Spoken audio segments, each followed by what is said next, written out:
How's your holiday season? Happy ba?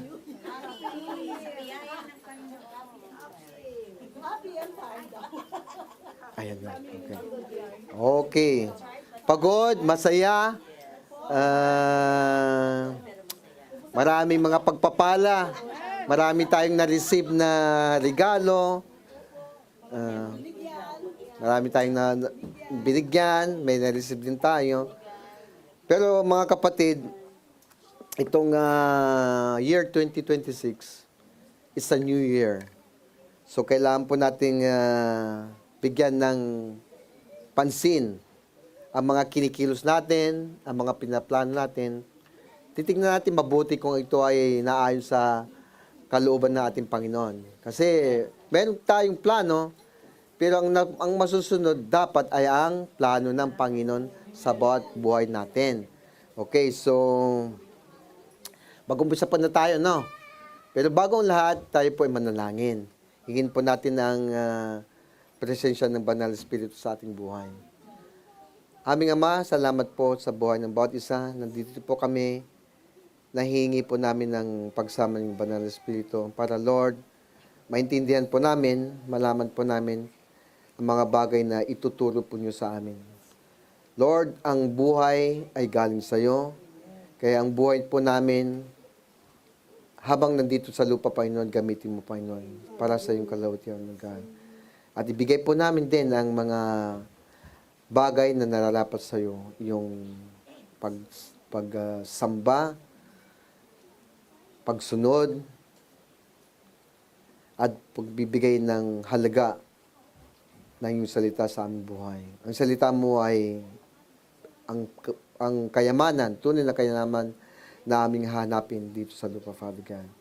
Kaya Lord, purihin ka, Ama, pasalamatan ka sa buhay ng bawat isa.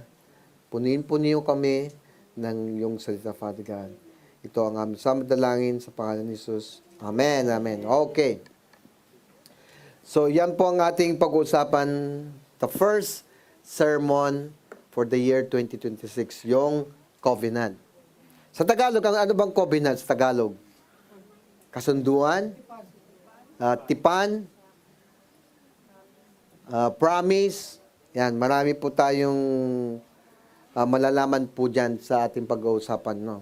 Tingin ko lang yung notes ko, mga kapatid. Okay.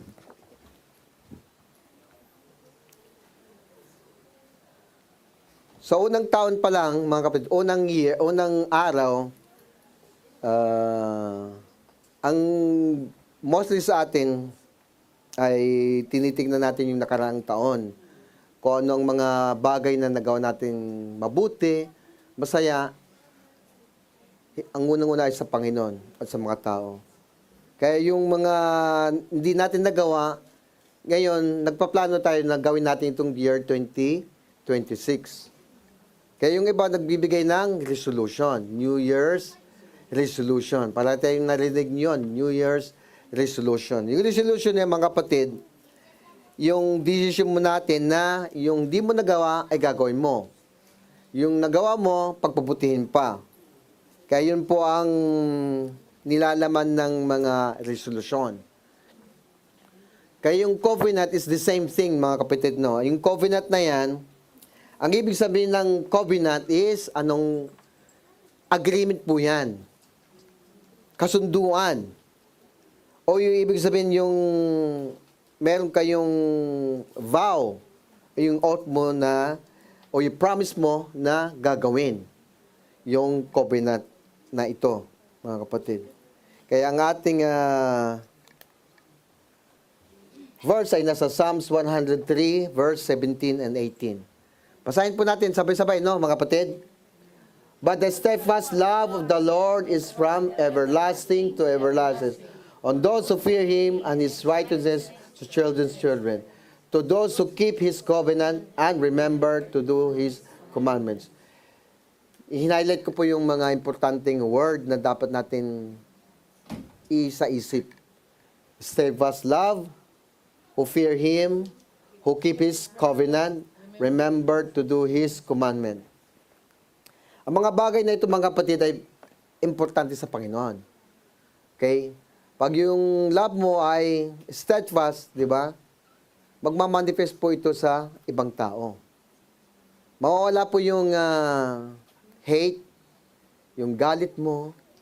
Mawawala yung pag meron kang steadfast love. Kasi ang love, ano bang definition ng love sa 1 Corinthians 13? Love covers all sin. Kino-cover niya lahat yon. Kahit anong kasalanan ginawa sa'yo, kino-cover ng love. Diba sabi ni Pastoran yung last Sunday, faith, hope, and love, but the greatest, ayun, nandito. But the greatest among this is love. Ayan. Okay. At ating pag-aaralan ngayon ay yung who keep His covenant. Tatlo kasi ito eh. Steadfast, yun, who fear Him, who keep His covenant, and remember to do His commandment. Tatlong bagay na dapat natin isipin itong 2026, no, mga kapatid. Yung covenant is made up by people. Yung organization o your nation, companies, meron po silang covenant. Di ba mayroon kayong kontrata? If you employed by a company, meron kayong pinipirmahang kontrata. So, doon sa kontrata, nakasulat po yung mga dapat nating gawin. At dapat gawin ng kasya sa atin, di ba? Meron tayong UQ, meron tayong, sa Pilipinas, meron 13-month pay. Sa company, meron tayong mga bonuses, no? Pero yung bonuses na yun, hindi nasusunod din kung minsan. Okay? So, yun ang mga dapat nating intindihin sa covenant, no, mga kapatid? Kaya lang, mga kapatid, yung covenant na yan, it will be tested by your commitment at yung time. Kasi yung time, yung commitment mo, nagpapatuloy ba? Yung time mo, kasi yung time nagbabago eh.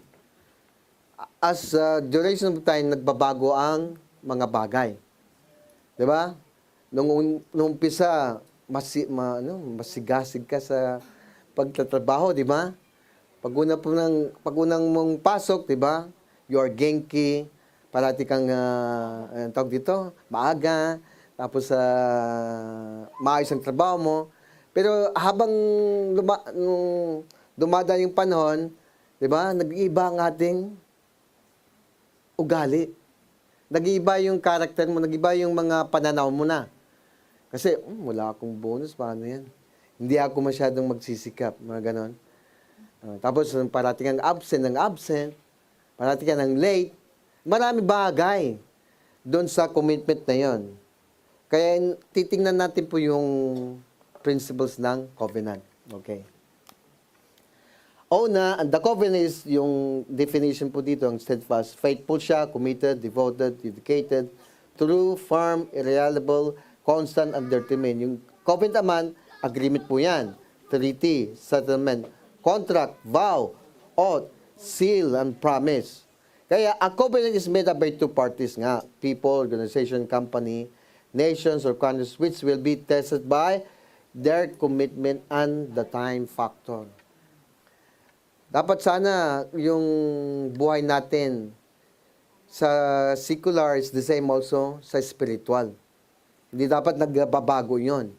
Okay? Kung parati kang present sa trabaho mo, yung church mo din na pinupuntahan mo, present ka din. Every Sunday lang naman yun. Yung work mo, anong work mo? 6 days. Kung minsan 6 days, di ba? Kung minsan yung iba 7 days. Yung church, 1 day lang naman. Kaya, your commitment and the time factor will be tested, no? Sa covenant mo sa Panginoon. Okay. Kung untindan natin ang understanding covenant. Yung man's covenant saka God's covenant. Kasi dala lang naman eh. Yung man's covenant is not trustworthy because of man's deceptive nature. Our hearts, if not surrendered to God, are prone to deceit and selfishness. Totoo po yan. Ang covenant ng tao, di ba, sabi nila sa word, promises are made to be? Bakit kaya? Kasi sabi nila yun. Promises are made to be broken. Kasi nga ang nature ng tao, di ba? Hindi siya perfect eh. Hindi siya talagang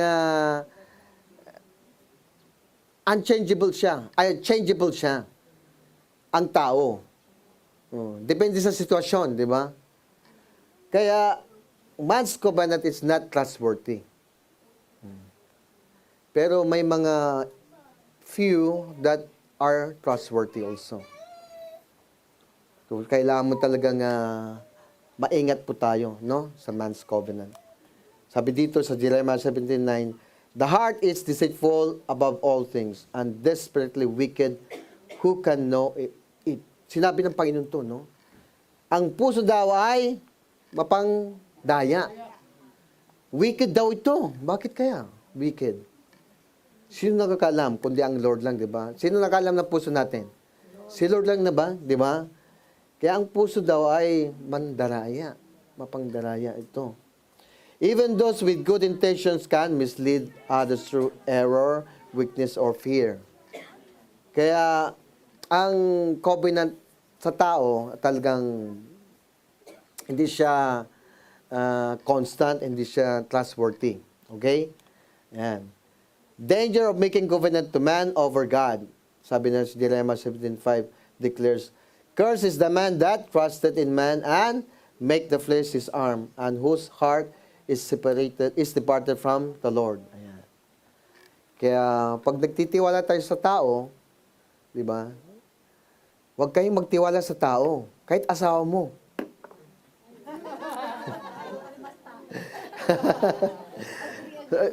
Honto ni musakashi yo. Kaya di ba, sinabihan na tayo eh. Ang gagawin natin, mag-pray tayo kay Lord na ang ating spouse ay mabago, mapapagkatiwalaan siya. Kasi si Lord lang ang pwedeng magbago, di ba? Hindi mo mababago ang tao eh, si Lord lang. Kaya ang kailangan mo talaga yung prayer. Kaya yung kahapon, we have our national prayer, day of prayer and fasting. Ang na-share po doon, 3 bagay, 3 topic. Extraordinary fire, extraordinary force, at saka extraordinary favor. Kayong fire, mag-umpisa sa atin. Magpa-fire tayo sa Panginoon pag tayo ay talagang lumapit, sabihin, draw near to me, and God will draw near to you. Kung yung fire sa Panginoon, talagang fire yun pag nagdo-draw near tayo sa Kanya. Sabi ni Pastor David this morning, yung coal daw, yung ang tawag sa Tagalog coal, uling, pag nag-isa, mahina.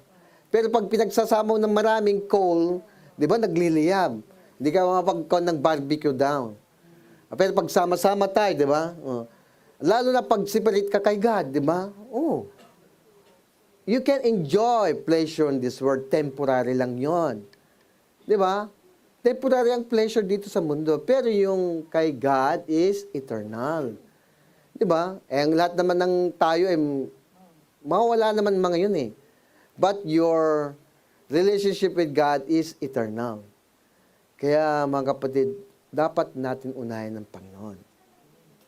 Kung di natin nagawa itong 2025, itong 2026, gawin natin. No? Kasi binibigyan pa tayo ng chance. Kaya yung covenant mo kay Lord, dapat kailangan mo nang isipin. At kailangan gawin. Kasi pag inisip mo, dapat ilista mo yung gagawin mo eh. Para pagdating ng araw, hindi ko nagawa. Nagawa mo, i-check mo siya. So, kailangan mo talagang meron kang listahan. Gawa ko ba ito? Hindi. Magano. Ayan, okay. So, danger of making covenant to man over God. Ang example dito ay sinong unang hari ng Israel? King Haring Saul. The example of this, instead of obeying God's command, he feared people's opinion and lost God's favor. Ang nangyari dito mga kapatid, sinabi ni Samuel kay Saul na you make war to Amalekites. Kasi noon nagtatravel ang mga Israel papuntang Promised Land, hindi pinayagan ng mga Amalekites. Hindi sila pinadaan. Oh, pinahirapan pa sila. Kaya sabi ng Lord, patayin mo ang mga Amalekites. Tingnan mo mga lahat ng tao, children, tignan nyo doon sa verse dito, children, infants, lahat, pati mga sheep, cattle, lahat, patayin daw. Noong panahon, talagang galit ang Panginoon. Talagang tutunawin niya lahat. Sinabihin ni God, si Samuel, na sabihin kay Saul na, patayin lahat ng mga yan. Pero nung nandun na sila, natalo ni Saul ang mga Amalekites. Pero hindi niya pinatay si King Agag. At mga hayop na magaganda, mga sheep, mga cattle, hindi niya pinatay lahat. Dahil yung mga tauhan niya, ay i-reserve natin to kasi magaganda ito. Magandang pang-sakripisyo sa ating Panginoon. Pero ang utos ay patayin lahat. Ay hindi niya sinunod. Diba sabi nakalagay doon, it is better to obey than sacrifice. Sabi ni Saul kasi isa-sacrifice naman ito sa ating Panginoon. Sabi ng Panginoon, it's better to obey than sacrifice. Ayan. So, anong nangyari? Di ba? Pinalitan siya eh. Pinalitan siya ni Haring David. Nawala yung presence ni God sa kanya. Anong application sa atin ngayon? Huwag kayong magkon sa opinion ng iba. Kasi yung mga tauhan niya, i-con natin to. Natakot siya doon eh. Oh. Kaya hindi niya inobey yung utos na lahat papatayin yon. Tayo, ang utos ni Lord ay, sabi ni Sister Kena, no sin no more. Nagagawa ba natin yon? Sabi, patayin natin. Patayin, sa ating panahon ngayon, dapat patayin natin yung mga hindi magagandang bagay na napapalayo tayo sa Panginoon o yung kalooban niya ay nahihiwalay tayo o lumalabag tayo sa kalooban ng Panginoon. So, kailangan natin patayin yun. Patayin na ating flesh kasi yung flesh talagang yan ang nagdudulot ng bagay na nagpapalayo tayo sa ating Panginoon. Di ba you are, sino bang born again kanina? Sino bang born again? Pag na-born again ka, pinapatay mo yung flesh mo. Di ba? Kasi yung flesh counts nothing, but the spirit counts the most. Pag nabuhay ka na, dapat ang spirito mo ang nangunguna. Ano bang pagkain ng spirito natin? Di ba Word of God? Sabi ng Panginoon, man does not live by bread alone. Ito yung tukso ni Satan kay Jesus. But by every word that comes from the mouth of our Lord. Kaya pag punong-puno ka ng word ni Lord, di ba? Blessing mo, guidance mo, nandyan parati. Hindi nawawala ang presensya ng Panginoon sa iyo. As long as you are with God. Si Haring David, siya ay a man of God's own heart. Pero nagkasala siya. Di ba? Sabi ng Panginoon, prayer niya sa Psalms, renew a right spirit within me. Kasi nag-iba yung spirito niya. Nahaloon siya ng evil spirit, di ba? Oo. Pinapapatay niya yung asawa ni Bathsheba, si Uriah. Sundalo niya yun, ha? Kasi gustong takpan niya. Kaya lang hindi niya matakpan. Kaya ang ginawa niya, pinapunta niya sa front line ng war. Madaling matatamaan si Uriah. Kaya mga kapatid, tayo bilang mga anak ng Panginoon, yung bagay na dapat natin gawin ay gawin natin. Pero mahirap gawin, di ba? Mahirap gawin. Kasi naglalaban pa rin yung flesh mo. Naborn naging ka na, pero nandiyan pa rin yung flesh mo, di ba? Hindi ka ba naman naging perfect eh. Hindi ka ba naging, hindi ka pa na-resurrected. Kaya nandun pa rin. Si Lord alang ang naging tao na hindi nagkasala. But we have that power with the guidance of the Holy Spirit. Kasi kaya mo eh. Kaya kailangan mo nang mapuno ng banal na espiritu. Okay? Ayan. So, God's covenant naman ay maganda yan. God's covenant is binding and never changes. When He speak, it will be fulfilled and nothing can hinder it. Diba? Wala pong pwedeng humadlang sa utos ng Panginoon. Utos niya yun eh. Pag sinabi niya, mangyayari. O, di ba? Sabi niya na pag parati kang nasa aking presensya, nandyan din ako. Sa mga born again, nandyan na yung Holy Spirit. Kaya lang, do not, ano sabi doon? Huwag natin saktan ng banal na Espiritu. Kasi ang banal na Espiritu, banal siya eh. Hindi siya tipan sa'yo kung gumagawa ka ng kasamaan. Do not grieve the Holy Spirit. Nagigrieve din ng Holy Spirit. Kagaya natin, nagigrieve din tayo, di ba? Pag gumagawa ng ibang kasama ng ibang tao sa atin, di ba? Anong nafe-feel mo? Di ba? Nasasaktan ka din. Pero ang Panginoon, He is faithful to all of us. No? Mga kapatid. Malakay 3:6. Tatlo po yan. Hebrews 13:8, Isaiah 55:11. Ayan. Dito, sa Malakay 3:6, He changes not. Dito, Jesus is the same yesterday and forever. At dito naman sa Isaiah 55:11, kung ang Panginoon ay nasa atin, nandyan din para sa atin. Okay? Kaya, ang tao, nagbabago. Hindi tayo pareho noon, ngayon, sa future. At ang ating promise ay hindi constant siya. Diba, mga kapatid? Pero tayo, bilang mga nagpapayan, dapat gawin natin yung nararapat. Kasi we are, di ba, yung send me.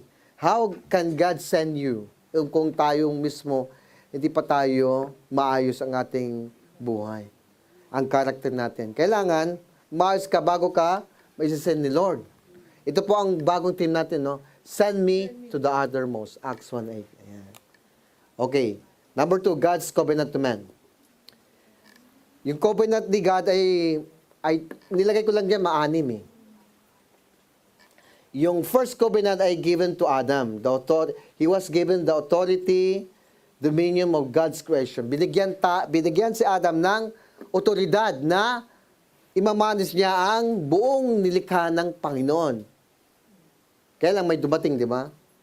Anong nangyari nung dumating? Si Satan. Nawala yung authority na ilipat sa kanya. Nailipat kay Satan. At yung second covenant, in Noah's time naman, man's continue to disobey and rampant wicked ways. Kaya ginunaw niya ang buong salibutan sa pamamagitan ng baha. Pero nung nag-recede na yung water, sinabi ni God kay Noah na hindi ko na gugunawin ang buong sanlibutan ng tubig. At magbibigay ako ng sign, yung rainbow. Ayan. Yung rainbow, di ba, yung sign na yun. At pag nakita niyo yung rainbow, hindi niya gugunawin ang sanlibutan. Okay. Pangatlo, si Abraham. God's plan of blessings for all nations through his descendants. I will bless those who bless you. I will curse to those who curse you. At itong Galatians 3:14, yung promise ni God kay Abraham na isalin sa mga Gentile. Isalin po sa atin through our faith in Jesus Christ. Pag mayroon tayong panampalataya kay Jesus Christ, yung promise ni God kay Abraham, mapapasa atin din. Diba? Gentile tayo, hindi tayo naman Jew. Hindi tayo pinili. Pero sa ating panampalataya sa Panginoon, yung promise ni God kay Abraham, mapapasa atin din. Okay? Fourth to Moses. Ayan. Israel was freed from slavery in Egypt and created for Israel's national identity through the establishment of the Ark of the Covenant. Ano yung Ark of the Covenant? Pag makikita mo itong Exodus 20, then po yung 10 Commandments. from Exodus 22:1-17. You shall not, you shall not, you shall not. O di ba, tignan nyo, you shall not, you shall not, you shall not. Pero ang tao kasi we have a rebellious heart. I will, I will, I will. Di ba? Sabi na pa, you shall not. Pero sabi mo, I will do. Di ba? Di ba? Kabaligtaran eh.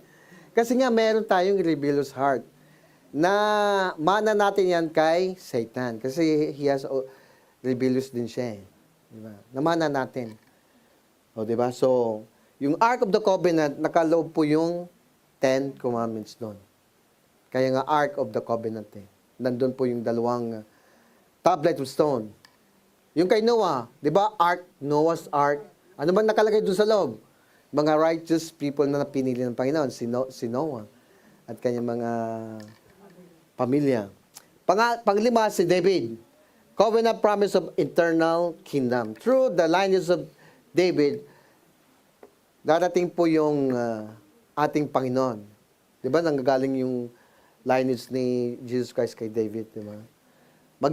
He promised eternal kingdom. Mayroon nga yun, eternal kingdom mangyari. Sa 2 Samuel 7:12-16. At yung panguli is through Jesus Christ. Yung covenant ng Panginoon sa tao. A new covenant was established to fulfill God's redemptive plan, offering salvation and personal relationship with God through His Son, Jesus Christ. Basahin na lang natin itong Luke 22:20. Yung Luke 22:20, yan yung sinabi ng Panginoon sa mga disciples niya na, by this blood, this is my new covenant to you. Sa pabigitan ng dugo ng Panginoon, ito yung new covenant na ibibigay sa atin. By His blood, anong nangyari doon? Our sin was forgiven. O, di ba? Wash away, nilinis lahat ang ating kasalanan. Sa Jeremiah 31:34, ito yung, in the old, ito yung law ko. Pero yung bagong law ay, sabi niya, they will be my people. And their sins I will remember no more.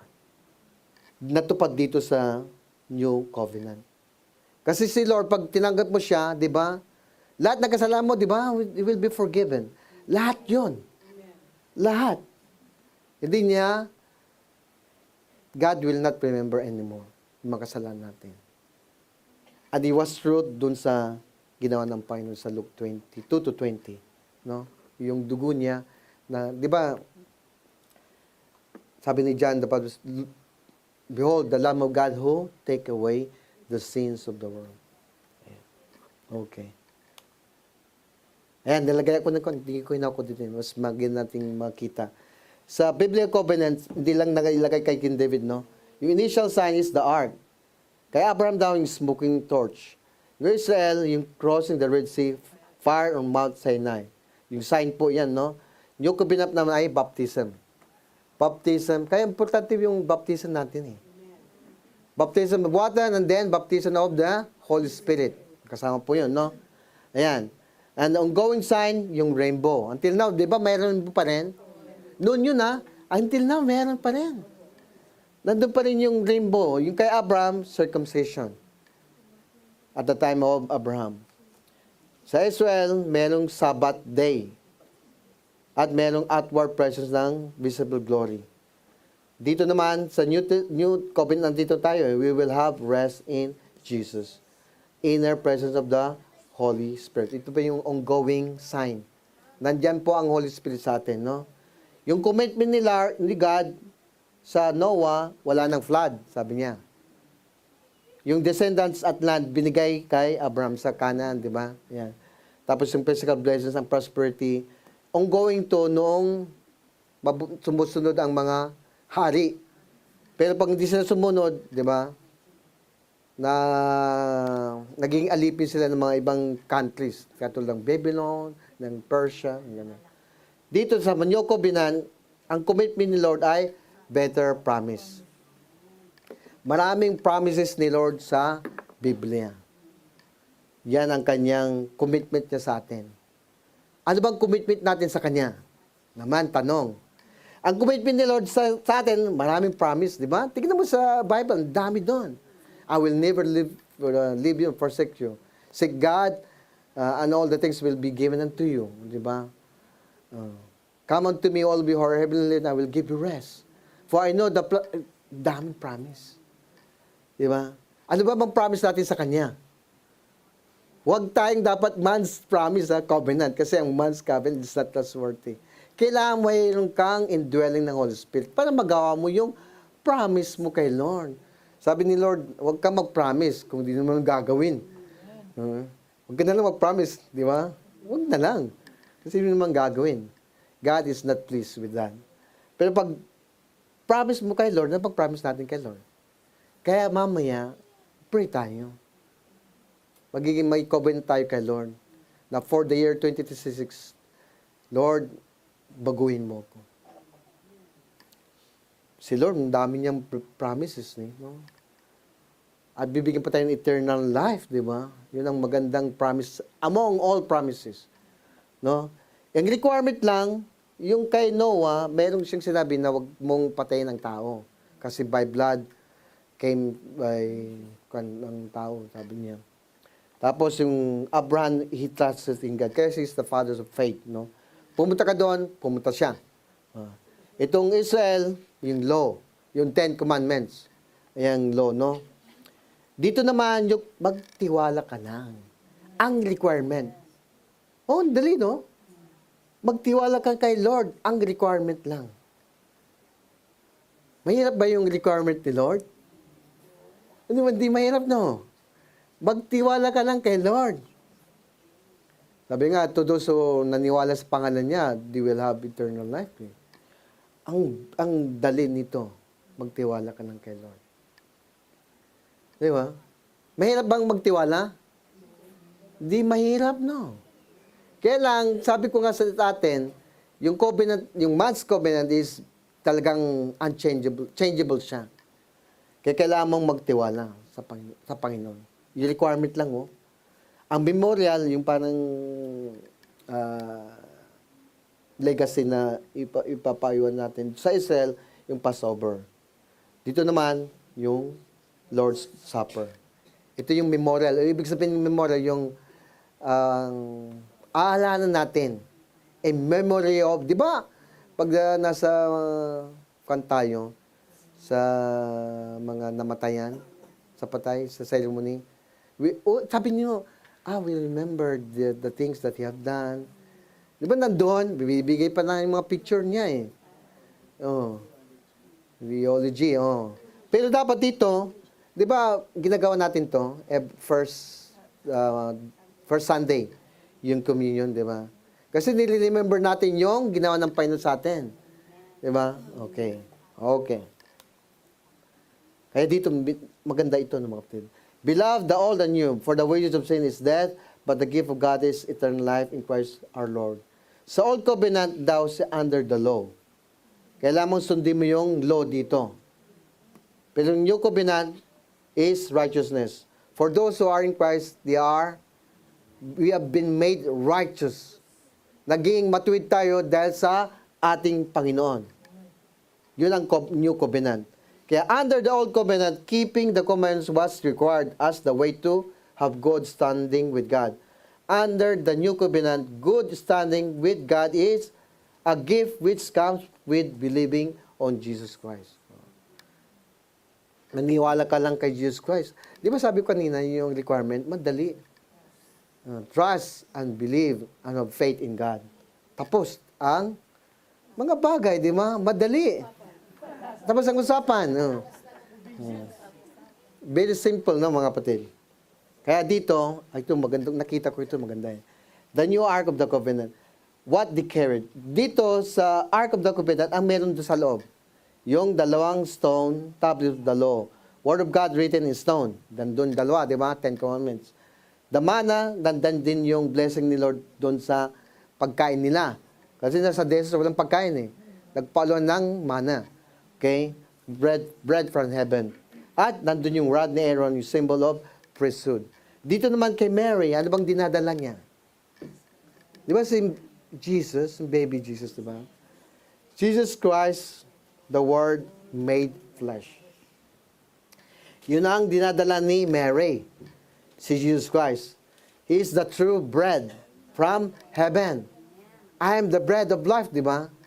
Yan yung totoong bread. Dito kasi, magugutom din sila eh. Pero dito, hindi ka na magugutom. Hindi ka na magugutom dito. At siya ang ating eternal high priest. Siya po ang eternal high priest natin. So, yung mga nakita natin, narinig natin, what is your decision now? Ano bang gagawin natin for the year 2026? Kasi marami nang binigay sa atin ng Panginoon, no, mga kapatid? Ano bang ibibigay natin sa Kanya? Mayan, kanta ka niyo. Hindi, ayun. I laid my life to you.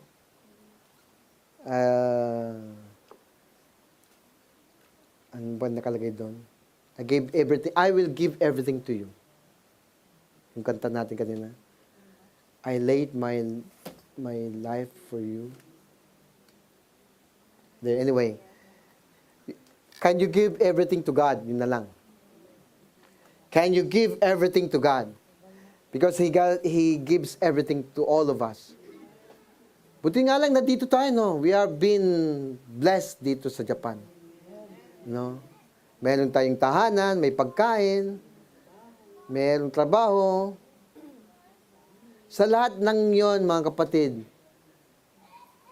galing po sa Panginoon yun. Lahat po iyon. Galing sa Kanya. Ang hininga natin, galing sa Kanya. Ang mga bagay na hindi natin maintindihan natin pag tayo ay lumalapit sa Kanya. Okay, mga kapatid? Kaya, sabi po dito din, God's command extends to eternity. Through our faith in Jesus Christ, Christians are assured that final justice and redemption do not rest on human circumstances, but on God's unchanging word. Diba? Dito, nahihirapan tayo. Dito, meron tayong question. Dito, meron mga bagay na mararanasan natin. Sakit, we are prone to everything. No? May kaguluhan, merong patayan. Everything we will endure, we will face in this world. Broken relationship, di ba? Kaya marami pong bagay na maranasan natin dito. Pero sabi dito, Jesus Christ is our final justice. Sa Revelations 19:11. Sabi po ito. And I saw heaven open, and behold, a white horse, and he was riding in it is called Faithful and True. He is trustworthy, loyal, incorruptible, steady, and in righteousness he judges and wages war. Ito po ang ating Panginoon. Pagdating ng araw, di ba, He will come to judge the living and the dead. No? Siya pang magbibigay ng hatol. Tingnan nyo, a man will die once. But after, merong judgment. Kaya maging maingat po tayo, no, mga kapatid. Dahil ang buhay po natin ay, it should be constant siya. Hindi siya nagbabago. Because God does not change also. Kaya ang gagawin natin, mga kapatid, ano bang key for all of this? Ano bang key? Di ba, manahan tayo sa Panginoon. Mag-dwell tayo sa Kanyang presensya. The joy of the Lord is your strength. Kasi ba? Ang joy ni Lord, pag tayo nandun parati, di ba, kalakasan natin yun eh. Pag hindi ka na nag-dwell, hindi ka na napapabayaan mo siya, anong mangyari? Di ba? Yung protection niya ay mawawala. Tingnan yung history ng Israel. Kinalimutan nilang Lord, kaya nagpadala ng mga kaaway, Babylon, Persia, then Romans, naalipin sila. Tayo, ano bang inaalipin tayo ng mundo ngayon? Ganito, ang sabi ng ano bang bakit naghihina ang spirit natin? Ano bang factor na nagpapahina ito sa atin? Ang una, sinito kahapon, ang nagpapahina ng physical strength natin ay ang kasalanan. Pangalawa, ano? Worldliness. Yung kita mo, yung TV mo, word yun eh. Naubos yung time mo doon. Yun na nawala yung physical strength mo, yung spiritual strength mo doon. Yung pangatlo daw is, ano yung pangatlo? Yung nandito, kapon. Ano yung pangatlo? Sino bang nandito kapon? Nawawala yung iba. Sino bang nandito kapon? Ay, wala yung... yung una, yung the one that your spiritual strength is listening or nanghihina, weakening, is due to sin. And then yung worldliness. Di ba? Word. Yung word dito. Ano yung pangatlo? Busy lifestyle. Busy ang lifestyle mo. Busy ka, anong busy? Busy sa kano? Oh, yan. Kaya yung lifestyle mo kasi busy, kaya yung spiritual strength mo, manghihina. Manghihina siya. Kaya kailangan palitan natin yung sin, kailangan mo righteousness. Yung worldliness is word of God. Yung busy life, busy ka sa kaharian ng Panginoon. Di ba? Oh. Pero don't forget yung first love mo. Okay? First love is very important also. Nung naunang nung minahal mong Panginoon, dapat nandoon yon parate. Hindi siya nagbabago. So yung physical, yung spiritual strength mo na manghihina yun dahil sa kasalanan, dahil sa worldliness, at busy lifestyle. Okay? Ayan. Kung nandito kayo kahapon, maraming kayong natutunan. But, covenant natin, bagyan na ako, no? Covenant natin kay Lord for year 2026. Kailangan mong, di ba, meron tayong covenant kay Lord. Huwag kayong mag-promise, gawin natin. Kasi promises, mahirap gawin eh. Oh. So, pero si Lord, yung covenant niya, hindi nagbabago. Okay? Lord, kung hindi natin nagawa last year, the Word of God, magre-read ako ng Word of God, mag-meditate ako ng Word of God, Bible study, going to church, attending spiritual seminars, lahat yun makakatulong sa atin. Lahat yun ay mapiplis natin yung Panginoon, no, mga kapatid.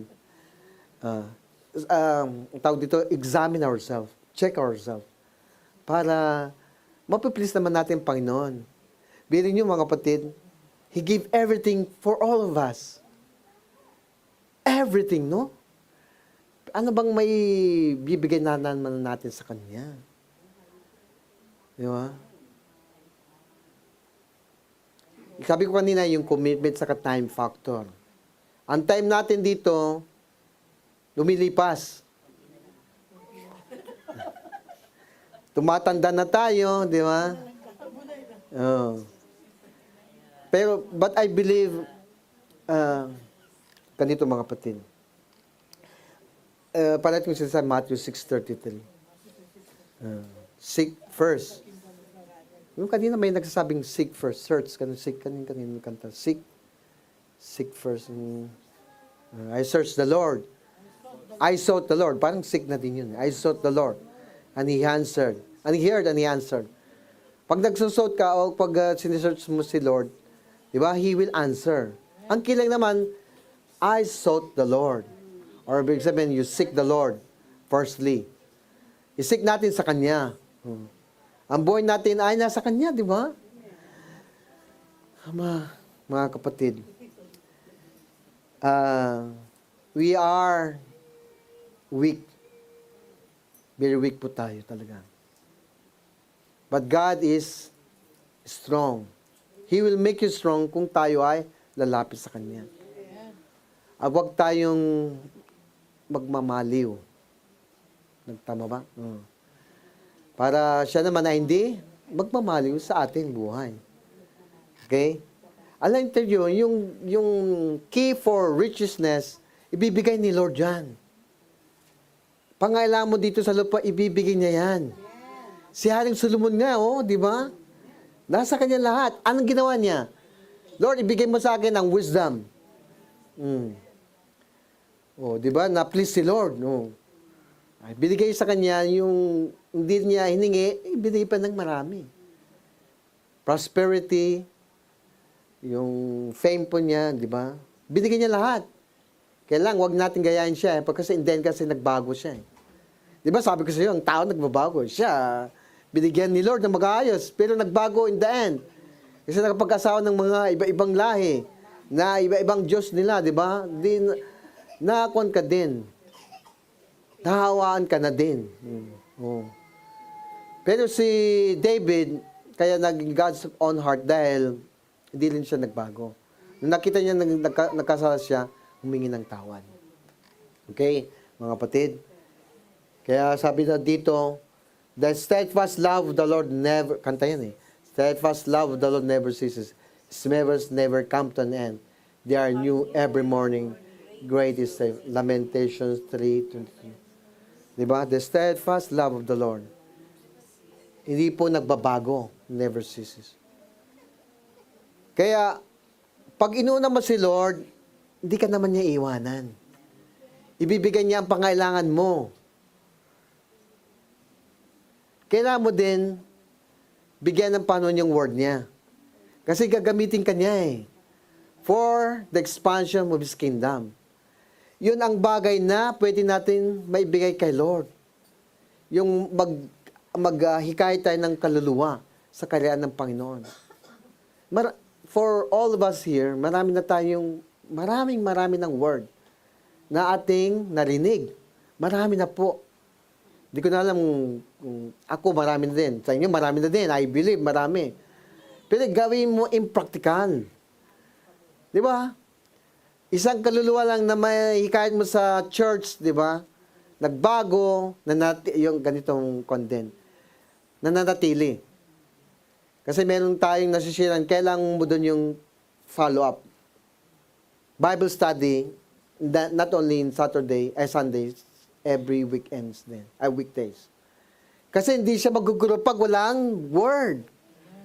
Pag hindi siya napupunuan ng word, may tendency na, di ba? Sabi ko, yung covenant niya, nagbabago Pero pag may word ni Lord dyan, unti-unting, gradual lang mga kapatid, hindi kaagad. Unti-unting lumalakas siya. Unti-unting naniniwala na siya. Pero kailangan may guidance ng tayo, manampalataya na matured. Yun ang dapat natin gawin. Tingnan niyo, pagdating ng araw, you will face Jesus face to face. Kasi lahat tayo harap sa Kanya. Di ba? Ilan bang di ba? Ang tatanong yun Hindi naman niya tatanong yung, magkano bang pera mo sa bangko? Hindi. Ang tatanong niya, paano mo ginamit ang word ni Lord, ang gospel? Tingnan niyo sa Matthew 24:11, I think ganun yun. For the gospel will be preached among all nations as a testimony of our Lord Jesus Christ. And then the end will come.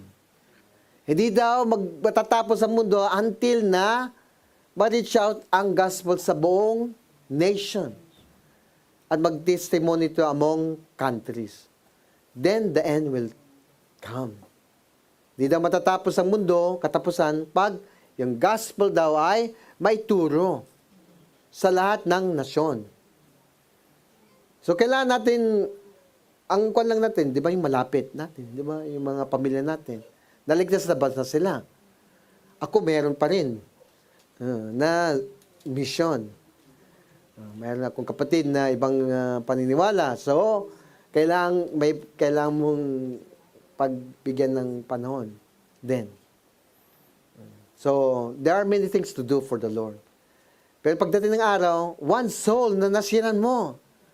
Di ba matutuwa si Lord? Nananatili Kaya pag nanatili ang isang manampalataya, kailangan mo nang kwan kasi yung follow-up, Bible study, para siya ay nag-grow. Tingnan yung parable of the sower. Di ba? Oh. Yung parable sower, yung ibang seed, yung seed, salita ni Lord, napunta sa pilapil, hindi nag-grow kasi matigas yun eh. Kinain ng uwak, kinuha. Oh. Tapos yung pangalawa, pumunta sa lupa, kaya lang mababaw. Hindi nag-grow. Yung pangatlo, pumunta sa matang tuba, kaya lang meron mga grass. Tapos mga apat sa matabang lupa, nag-grow 100-fold. Kung alam mo yung parable na yun, maintindihan natin, no? Kailangan natin lang mag-sow ng seed. Kasi yung seed na yun, mag-grow yun. Kailangan pangalagaan mo lang, mga kapatid, no? Kasi ang kaaway, kukunin yan. Pero manatili tayo. Kasi doon tayo mag-grow. At mapamahal mo si Lord. Ibibigay mo yung time mo, yung resource mo, everything. Di ba? Binigyan niya sa atin. Lahat. Ibibigay din natin ang time natin sa Kanya. Pero, this is the challenge. Kasi ang flesh mo nandyan, you have the battle of your spirit. Di ba? Sabi ni Paul, may gusto kong gawin pero hindi ko magawa. Yung ayaw kong gawin, ginagawa mo. So may battle. So kailangan mo ng word ni Lord. Di ba mga kapatid? I challenge yung mga kapatid, no? Kasi ako din, continuous pa rin yung reading, meditating, word ni Lord, pag-aaral. Hindi natatapos. Hindi ito matatapos. Kaya lang, challenge ko mga kapatid sa atin lahat, give importance to the Word of God. Give importance what is mag-benefit sa yung mapapalang hanggan, yung mananatili hanggang sa kabilang buhay. Di ba? Yun ang piliin natin. Yun ang bigyan nating priority. Dahil siya nga ang, di ba, anong commandment ng Panginoon? Love God with all your heart. Covenant yun. Dapat na gawin natin mamaya. Love God with all your heart, with your soul, with your strength, with your mind, with all you are. Di ba? Love God. And then, pag nagawa mo yon, madali yung pangalawa. Love thy neighbor. Kasi pag nagawa mo yung una, madali yung pangalawa. Kaya yung una-una talaga, love God eh. Hindi mo mamamahal ang ibang tao pag di mo kilala si Lord. Because God is love.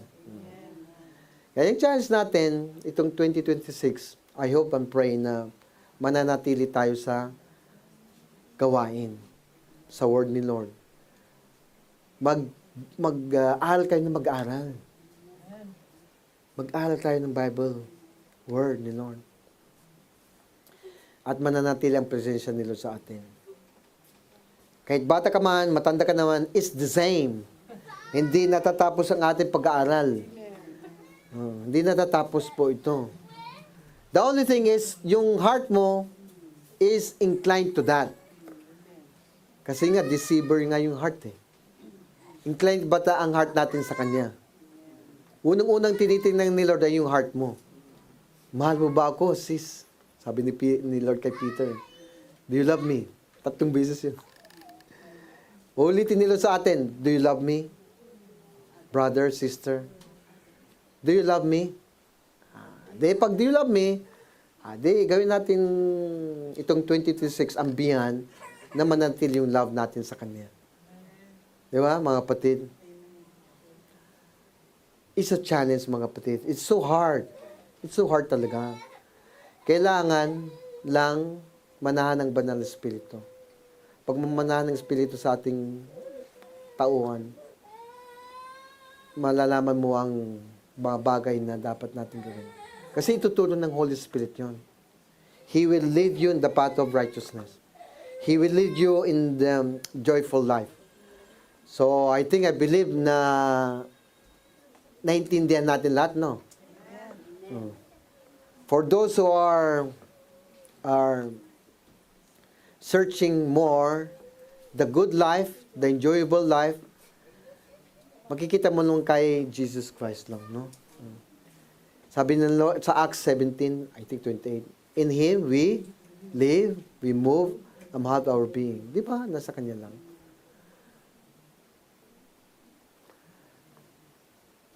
Okay, mga kapatid? Ano malungkot kayo? Huwag kayong malungkot. Dapat maging joyful tayo. Kasi ang word ni Lord ay masayahin ito. Magbibigay siya ng ligaya. Na hindi nananakaw, hindi nagmamaliw. Constant po itong pagmamahal niya.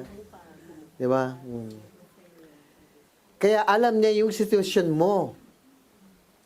He knows your situation. He knows everything, di ba? Kailangan mo lang isang guni ito sa Kanya. At nandyan siya parati. Sabi ng Panginoon kanya, be near to me and I will draw. Draw near to me. Oh, yun lang naman ang kailangan pa natin. So, tayo tumayo mga kapatid. Yung requirements ni Lord kanina, na sinabi ko doon, ang requirements lang ni Lord ay ito, no? Requirements ni Lord ay in the new covenant. We are in the new covenant, mga kapatid. You must trust in Jesus Christ. Ang commitment ni Lord ay better promises. Ongoing sign, nagre-rest ang banal na Espiritu sa atin. At yung Jesus Christ, diba? Come to me. Anong promise ni Lord? Come to me, all of you, who are heavenly, and I will give you rest in our soul. Oh. I believe you have already this gone through water baptism, yung baptism of the Holy Spirit. Yan po ang initial sign. Ang ongoing sign na binibigyan sa atin, we can rest in Jesus. Amen. Dito pa lang, promises. Maganda pong promises nila sa atin. He will be with you, whatever na situation na nasa ating kalagayan, He will never leave you nor forsake you. Kahit saan ka man pupunta, nandan si Lord. Father, salamat po, Panginoon. You have been faithful. You have been loving sa aming lahat, Father God. Kaya nandito po kami mga Panginoon na nagpapasalamat sa salita mo na aming narinig, napakinggan pa yun, Lord. This covenant, O God, your covenant for all of us is binding and never changing, O God. Lord, yung covenant namin sa iyo, Lord God, tulungan lang mo kami, O Lord, na binding din to, Panginoon, at it also never changing, O God. Amen. Lord, you are faithful. We have a question mark in our faithfulness also to you, Lord God. Ang hiningi pa namin, Panginoon, sa iyo, Lord God, huwag mong ilayo ang iyong banal na Espiritu sa amin. Because it's your Holy Spirit that we can understand. Malalakaran po namin ang mga plano mo sa bawat isa sa amin, Father God. Lord, for the year 2026, O God, there are many things ahead of us, O God. We still don't know yet, Lord. Matanong ko namin, Panginoon, alam mo na ang mangyayari sa kinabukasan because you already know the future. Ang gagawin lang po namin, lalakarin po namin ito. We will obey your instruction, your commandment, O God.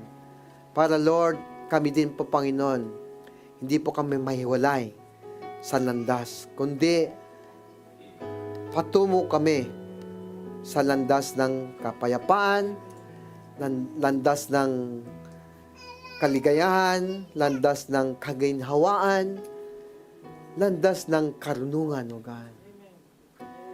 Kaya, Ama, salamat sa aking mga kapatid ng dilito, Lord God. For this year 2026, O Lord, tulungan mo po ang bawat isa na yung covenant po namin sa iyo, Lord God, mananatili din ito, Lord God. Just like going to your church, O God, because in your church, nandan po ang iyong salita, nandiyan po yung fellowship ng bawat isa, Nandiyan po yung pagsamba namin, na yun lang po ang pwede naming magawa sa iyo, Lord God. Worshiping you, Lord God. In spirit and in truth, God. Yung pagkanta po namin, yun po ang napiplease ka namin, Lord God. If we sing song of praise and worship, Lord God, it is like testifying our life to you, Lord God. Kaya Lord, hayaan mo po, Panginoon, ang schedule po namin. Maging schedule mo, Lord. Ma-prioritize ka namin, Lord God, for this 2026 na covenant po namin, Lord God. Lord, tulungan mo kaming binding ito, Lord, na hindi ito nagbabago. Magagawa po namin ito sa tulong ng iyong banal na Espiritu. Kaya Ama, salamat po dahil ibibigay po namin ang buhay na ito para sa iyo, God. Hindi namin ang kinintong buhay na ito, Lord God. Binayaran mo na ito sa cross ng Kalbaryo. Lord, kaya Lord, meron kaming freedom. Freedom, Lord, from any doubts, any thoughts of hindi po mo naayon sa iyo, God. Kaya Ama, salamat po sa buhay. Salamat po, Panginoon, na in due time, Lord God, we will have this covenant accomplished to you, Lord God. Kaya Ama, we will say something to you, Lord God. A covenant na gagawin po namin for the year 2026, Lord God.